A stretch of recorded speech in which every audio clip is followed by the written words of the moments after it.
Brought to you by Biz Analyst by Khata Book. ना computer ना file, अब tally data on mobile बिज analyst के साथ। नमस्कार, मैं हूं आलोक जोशी और आप देख रहे हैं बिज अड्डा। और बिज अड्डा में आज हम बात करेंगे पेट्रोल डीजल के दामों की। पेट्रोल डीजल के दामों की बात बहुत ज़माने से हो रही है। 135 दिन हो गए हैं इस देश में पेट्रोल और डीजल के दाम बढ़े हुए। तब से अब तक तमाम कयास लगाए गए कि चुनाव ख़त्म होगा तब बढ़ जाएंगे, यानी 7 तारीख को बढ़ जाएंगे, आखिरी पोलिंग होने के बाद रात में बढ़ जाएंगे, अगले दिन से महंगा मिलेगा। फिर हुआ चलिए 10 तारीख को चुनाव का नतीजा आ जाने दीजिए, फिर बढ़ जाएंगे, वो भी हो गया, लेकिन दाम नहीं बढ़े। अब लोगों के कल्पना शक्ति जवाब दे चुकी है कि कब बढ़ेंगे पता नहीं है। फिर लगा शायद सरकार अब इस सांसत में है कि क्या करे, क्योंकि दाम बहुत बढ़ना है। अगर बढ़ेगा तो काफ़ी बढ़ेगा।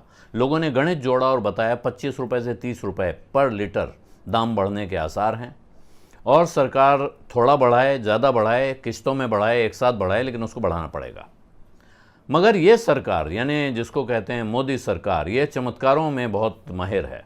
जिसको कहते हैं अंग्रेज़ी में कि ये जादूगर जिस तरह से हैट में से कबूतर निकालता है, उस तरह के रास्ते निकालने अगर आपको देखने हो। ये सरकार आपको आश्चर्यचकित करने की एक्सपर्ट है, और यही इस बार भी उसने किया है। 135 दिन के बाद दुनिया के बाज़ारों में कच्चे तेल का दाम 40% बढ़ने के बावजूद आपकी जेब पे असर नहीं पड़ा है। आप अपना पेट्रोल और डीजल उसी भाव पे जाकर आज भी पेट्रोल पंप पे भरवा सकते हैं जिस भाव पे आप भरवा रहे थे। महंगाई का असर आप तक नहीं आने दिया है, ये सरकार कह सकती है आराम से। लेकिन आज हुआ क्या है? आज एक और चमत्कार हुआ है। ऐलान हुआ है कि जो बल्क बायर्स हैं, यानी जो बड़े मात्रा में डीजल खरीदते हैं, उनके लिए डीजल का दाम 25 रुपये पर लीटर बढ़ा दिया गया है। 25 रुपये लीटर की बढ़ोतरी हुई है। जो बड़ी मात्रा में खरीदने वाले कौन लोग होते हैं, ये सोचिए, कौन है जो इनको बल्क बायर कहा जा रहा है? एक वो फ्लीट ऑपरेटर होते हैं जो अपनी बसों के लिए, अपने ट्रक्स के लिए किसी एक पंप से या कंपनी से डायरेक्टली लेते हैं, जिनके पास इतनी गाड़ियां हैं। आप देखते होंगे आपके यहाँ जो रोडवेज़ के डिपो हैं, या मुंबई में बेस्ट के डिपो हैं, या दिल्ली में डीटीसी के डिपो हैं, वहाँ अंदर एक पेट्रोल या डीजल पंप लगा होता है। आजकल बड़े शहरों में ज़्यादातर पब्लिक ट्रांसपोर्ट हो गया है सीएनजी का, तो आप कह सकते हैं वहाँ राहत है, उनको फ़र्क नहीं पड़ा। लेकिन प्राइवेट ऑपरेटर्स हैं जिनके इस तरह के फ्लीट चलते हैं, या राज्य परिवहन निगम है, स्टेट ट्रांसपोर्ट कॉरपोरेशन की बसें हैं, उनके लिए बल्क में ख़रीदा जाता है।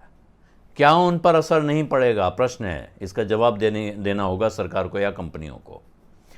हाउसिंग सोसाइटीज़ अपने लिए ख़रीदती हैं डीजल। आपको पता ही होगा कि वहाँ बहुत सी हाउसिंग सोसाइटीज़ हैं जहाँ बिजली नहीं आती, जिन इलाकों में ख़ास तौर पे, जो दिल्ली में है, नोएडा में है, वो जनरेटर चलाने के लिए एक बड़े बड़े टैंक, जितना बड़ा पानी का टैंक आपके यहाँ होता है उतना बड़ा डीजल का टैंक भी उन सोसाइटीज़ में होता है, और वहाँ डीजल भरने के लिए टैंकर आता है। तो जहाँ भी टैंकर आते हैं, टैंकर से सप्लाई होती है कंपनी से सीधे, वो ख़रीदार बल्क बायर कहलाते हैं। जाहिर है वो इतना डीजल खरीदते हैं तो उनके पास इतना इस्तेमाल भी होगा। फैक्ट्रियाँ खरीदती हैं, उद्योगों में बहुत डीजल जाता है, और वो इसी तरह बल्क बाइंग में जाता है। इन सब पर असर पड़ेगा। आप कहेंगे कि साहब ठीक है, कंज्यूमर पर असर नहीं पड़ा। अब क्या हो रहा है? 2 तरह का असर। एक, डीजल की तस्करी शुरू हो जाएगी तुरंत, और वो हो चुकी है, हो जाएगी नहीं। ये खबर मिलते ही लोगों ने क्या किया, अब आप अपने जरिकेन लेकर जहाँ से हम और आप डीजल भरवा रहे हैं उसी पंप से वो डीजल लेना शुरू करेंगे।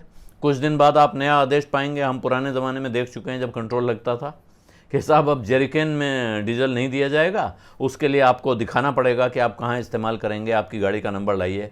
सिर्फ गाड़ी में दिया जाएगा। अभी भी होता है कि पेट्रोल नहीं दिया जाता है, डीजल नहीं दिया जाता है, लेकिन जैसे मुंबई शहर है या तमाम तटवर्ती शहरों में नाव चलती हैं, वो अपनी नाव को लेकर तो आएंगे नहीं पेट्रोल या डीजल पंप पर। कुछ जगह ऐसे कोस्टल पंप्स बने हुए हैं जो कि जहाँ नाव सीधे आके भर जाती है, लेकिन ऐसा सब तरफ नहीं है। उनको यही रास्ता अपनाना होता है, तो वो आते हैं, उनको आप देंगे।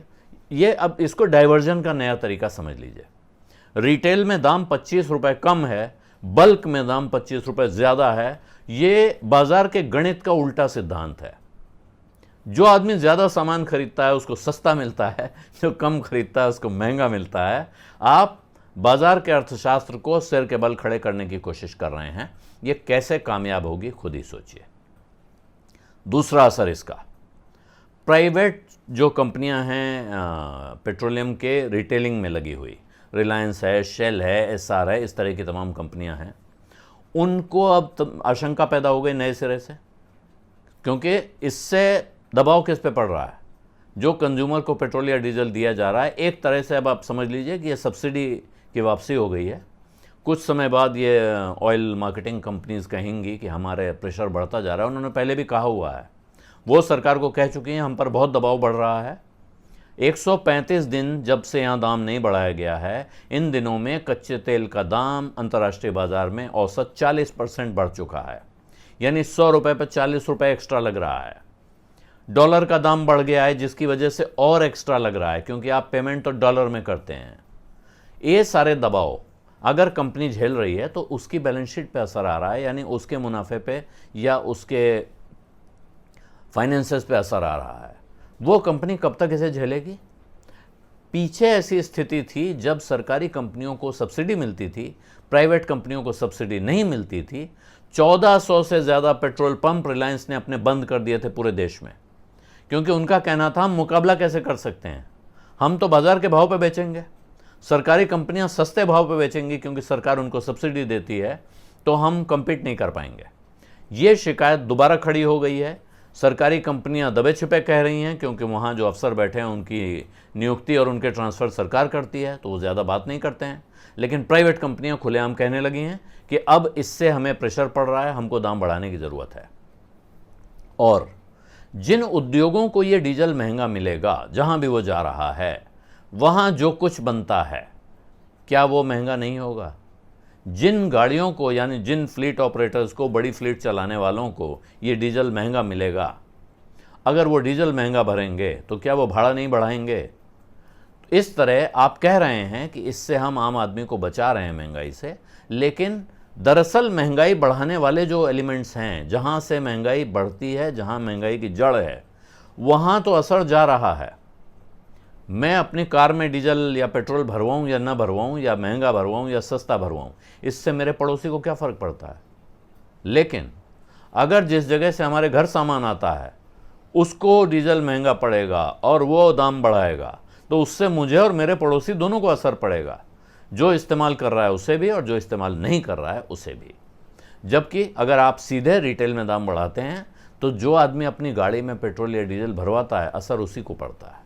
लेकिन कब तक सरकार ऐसे चलाएगी, इस फॉर्मूले को वो कैसे सक्सेसफुल बनाएगी, ये गंभीर सवाल हैं जिसके जवाब मिलने बाकी हैं। बिजअड्डा में आज इतना ही। अब इजाज़त दीजिए। धन्यवाद। नमस्कार।